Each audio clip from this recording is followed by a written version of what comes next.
प्रिय युवा साथियों, जय हिंद।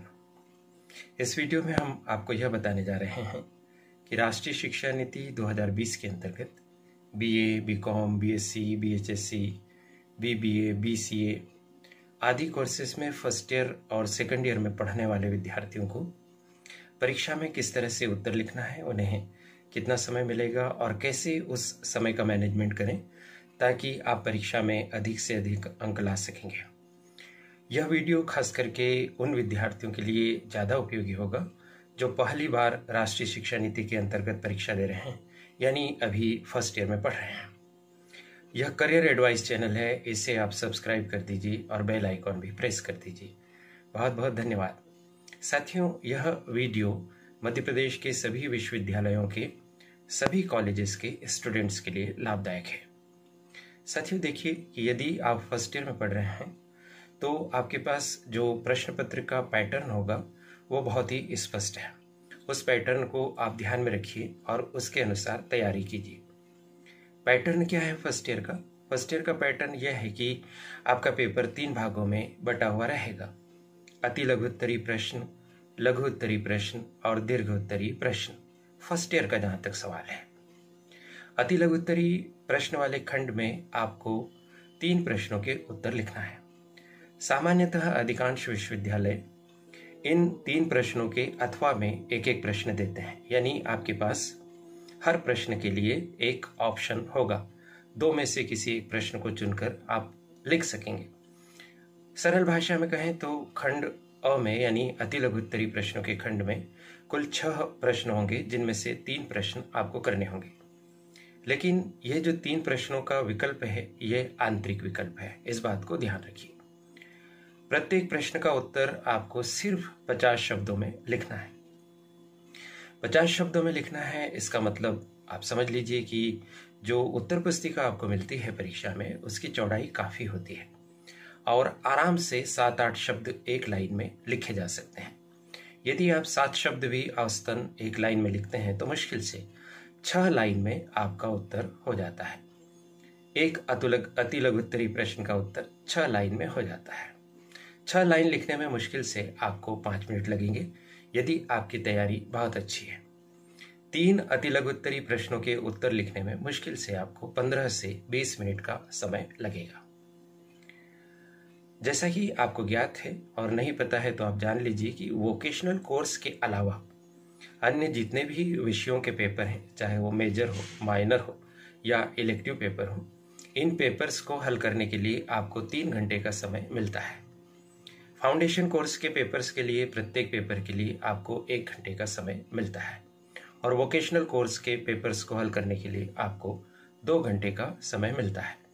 तो अगर आप मेजर, माइनर, इलेक्टिव पेपर्स को हल कर रहे हैं तो आपके पास समय 3 घंटे का है। उसी के हिसाब से अभी अपन बात कर रहे हैं।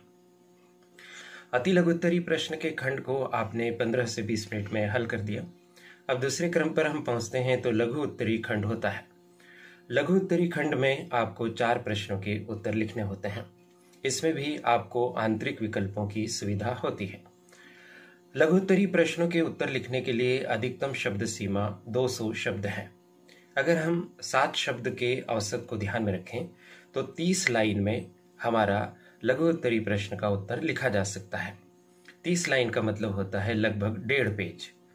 और यदि हमें 4 प्रश्नों के उत्तर लिखने हैं तो लगभग 6 पेज में, या अगर हम 1.5 पेज लिखने के बाद पेज का शेष हिस्सा छोड़कर नया प्रश्न नए पेज से शुरू करें तो 8 पेजेस में हमारा यह काम हो जाता है। एक लघु उत्तरीय प्रश्न के उत्तर को लिखने के लिए यानी 200 शब्दों को लिखने के लिए हमें मुश्किल से 15 मिनट का समय चाहिए होता है। इस तरह से हम 4 प्रश्नों का उत्तर 1 घंटे में लिख सकते हैं। तो अभी हमारे पास 1 घंटे हमें लघु उत्तरीय प्रश्नों के उत्तर लिखने में लग गया और लगभग 20 मिनट अति लघु उत्तरीय प्रश्नों के उत्तर लिखने में लग गया। इस तरह से अभी हमारा 1 घंटे और 20 मिनट का समय व्यतीत हो चुका है। अभी हमारे पास 1 घंटे और 40 मिनट का समय और है 3 घंटे वाली परीक्षा में। अब हमारे पास तीसरा खंड आता है जिसको हम दीर्घ उत्तरीय खंड के नाम से जानते हैं। इस दीर्घ उत्तरीय खंड में हमें 2 प्रश्नों के उत्तर लिखने होते हैं। यहाँ पर भी हमें आंतरिक विकल्प मिलते हैं। दीर्घ उत्तरीय प्रश्नों के उत्तर को लिखने के लिए अधिकतम शब्द सीमा 500 शब्द होती है। अब 500 शब्द को अगर हम कैलकुलेट करें लाइंस में और हम 7 शब्द का औसत लें तो हम समझ सकते हैं कि हमें मुश्किल से इसके लिए 70 से 75 लाइन हमें लिखनी होगी। और 70 से 75 लाइन का क्या मतलब होता है, तो हम समझ लें कि इसके लिए हमें मुश्किल से 4 साढ़े 4 पेज परीक्षा में लिखने होंगे। यानी कुल मिलाकर 10 पेजेस में हमारे दीर्घोत्तरी प्रश्नों के उत्तर लिखे जा सकेंगे। तो 10 पेज और 18 पेज और 4 पेज यदि हम शुरू के प्रश्नों के 3 पेज मान लें तो इस तरह से 20-21 पेजेस में हमारी पूरी परीक्षा संपन्न हो जाती है। अलग अलग विश्वविद्यालयों में जो हमें उत्तर पुस्तिका मिलती है वो 28, 30 या 32 पेजेस की होती है। कहने का तात्पर्य यह है कि राष्ट्रीय शिक्षा नीति के अंतर्गत एक ही उत्तर पुस्तिका में आपका पूरा प्रश्न पत्र सामान्यतः आसानी से हल हो जाता है। हाँ, यदि गणित का या स्टैटिस्टिक्स का या केमिस्ट्री जैसे विषयों का जिसमें आपको चित्र बनाना है, मॉडल बनाना है, वहां पर आपके ज़्यादा पेजेस लग सकते हैं। क्या हमें बहुत स्पीड से उत्तर लिखने की आवश्यकता है? तो देखिए साथियों, यदि आपकी स्पीड बहुत अच्छी है लिखने की तो ये बहुत ही बढ़िया बात है। आप अपनी लिखने की स्पीड को निरंतर बढ़ाने का प्रयास कीजिए। लेकिन जहाँ तक राष्ट्रीय शिक्षा नीति के पेपर्स का सवाल है, क्योंकि इन पेपर्स में अब शब्द सीमा दे दी गई है कि आपको 50-50 शब्दों में लिखना है फर्स्ट ईयर में, 200 शब्द में या 500 शब्द में। और जैसा कि अभी हमने कैलकुलेशन किया कि मुश्किल से हम 20 पेजेस में हमारी परीक्षा को पूर्ण कर देंगे। ऐसी स्थिति में जो 3 घंटे का समय है, हमने अभी उसकी गणना की थी कि वह समय पर्याप्त से अधिक होता है। और ऐसी स्थिति में आपको बहुत जल्दी जल्दी लिखने की ज़रूरत नहीं होगी। जहाँ तक मेरा अपना निष्कर्ष है, आप बहुत बढ़िया से अच्छे से मोतियों की तरह अक्षरों को जमा कर भी लिखेंगे, तब भी आप तीनों खंडों के उत्तर 3 घंटे से पहले ही कंप्लीट कर देंगे। हाँ, यह निर्भर करेगा आपकी अपनी तैयारी पर। तैयारी का तो कोई तोड़ ही नहीं। आप अपनी तैयारी को बहुत शार्पन कीजिए और जब आप परीक्षा में प्रश्नों के उत्तर लिखने बैठें तो जैसे ही आप प्रश्न देखें तो वैसे ही आपके दिमाग में उत्तर की पंक्तियां चलनी चाहिए, या मुझे फटाफट कॉपी पर उतार दीजिए। क्या ऐसा संभव है? जी हाँ, ऐसा संभव है। अच्छे से कोर्स को समझना, बार बार उसको पढ़ना, नोट्स बनाना, घर पर प्रश्नों के उत्तर लिखने का अभ्यास करना। यदि यह एक्सरसाइज आप परीक्षा के पहले 1-2 महीने कर लेते हैं तो आप यकीन मानिए ऐसा ही होगा। आपकी पेन, आपके हाथ ऑटोमेटिक चलेंगे और बहुत शानदार उत्तर आपके बन सकेंगे। तो ध्यान रखिए कि स्पीड से ज़्यादा अब राष्ट्रीय शिक्षा नीति के अंतर्गत आप बेहतरीन सुंदर ढंग से अपने उत्तरों को लिख सकते हैं।